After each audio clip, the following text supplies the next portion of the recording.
on syndicated news again, and we're visiting with Glenn Horowitz.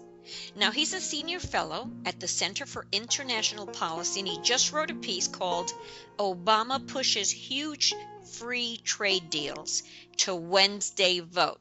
And in it, it states that President Obama's expressions of sympathy for the Occupy Wall Street movement meant that he was suddenly going to stand up for the 99%. And then it states, think again. Glenn, are you with us? I'm here, yeah. Why don't you explain that to us in detail? Well, you've seen from the White House a lot of expressions for sympathy for the Occupy Wall Street movement and from Democrats across the board. And that's great that they finally are recognizing the need for significant reform in this country. But when you look at what they're doing behind the scenes, it's quite different. And today and tomorrow, there's no better example of that than President Obama submitting for a vote 3 huge free trade agreements, the Korea Free Trade Agreement, Colombia, and Panama. And all 3 of those are estimated to cost the United States in total about 200,000 jobs.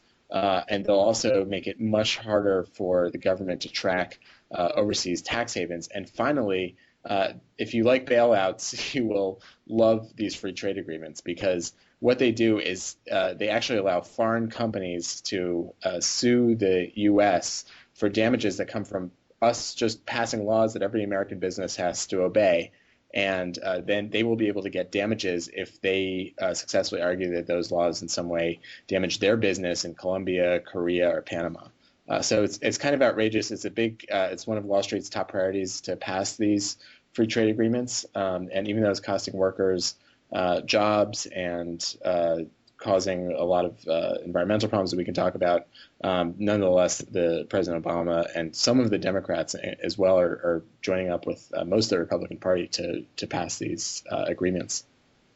And why isn't more light being shed on the fact that this is happening right now during this huge Occupy Wall Street movement? I don't know. It's a good question. Trade issues historically have been a motivator for protests.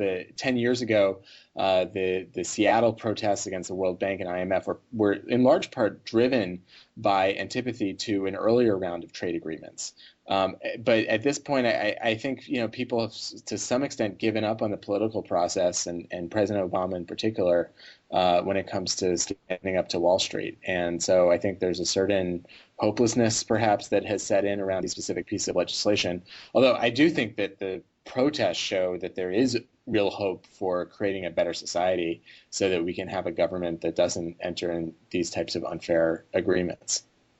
I was noticing yesterday at the Occupy Wall Street that there were gentlemen and a few ladies wearing green baseball caps. It's pretty common for those guys, I think they're from the National Lawyers Guild, to go to protests and make sure that the police in particular are obeying the law, not abusing protesters, and just to be a witness in case there's anything. I mean, fortunately, I think for the most part in D.C., at least where I am, the police have been pretty supportive, and I think the city government as a whole has been supportive. I have heard reports that that's not the case in Boston or Wall Street, and so that's where those legal servers come in. They're real. I think they help keep everybody honest.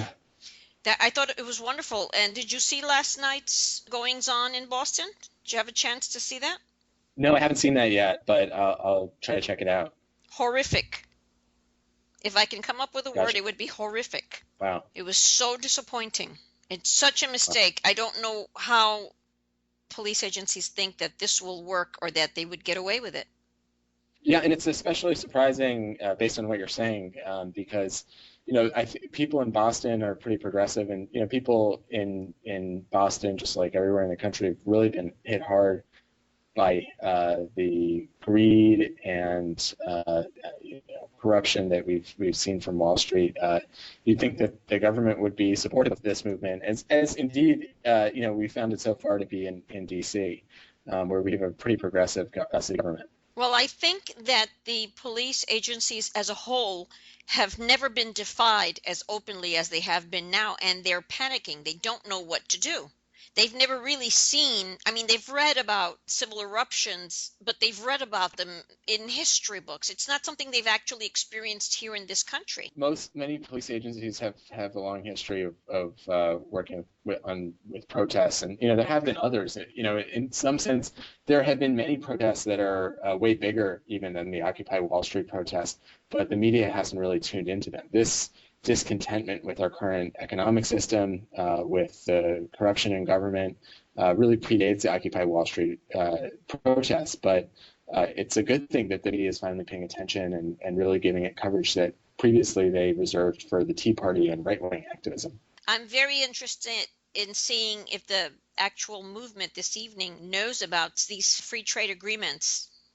They probably Yeah, don't. I think there's some awareness of it, but I think there should be more. You look at just the Colombia Free Trade Agreement alone, what it would do is reduce tariffs to zero in many cases. So U.S. companies would be able to export jobs overseas, set up shop in Colombia. And the situation in Colombia is nothing like it is in the United States in terms of the safety for workers and citizens.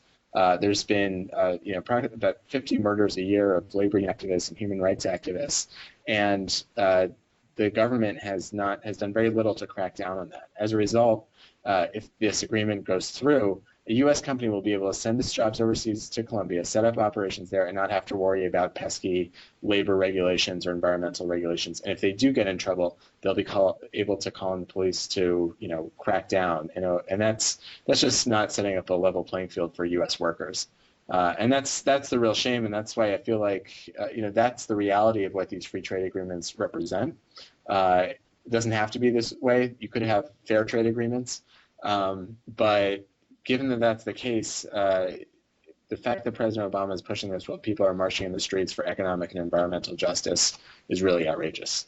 And I'm wondering why no one's brought him to task or asked him about it. No one's mentioned it to him. I haven't heard this in the mainstream media Yeah. at all. Well, yeah, I don't know why, and hopefully the the movement and the protests on Capitol Hill today will bring it to greater prominence, so that the vote comes under a little bit of scrutiny before it happens.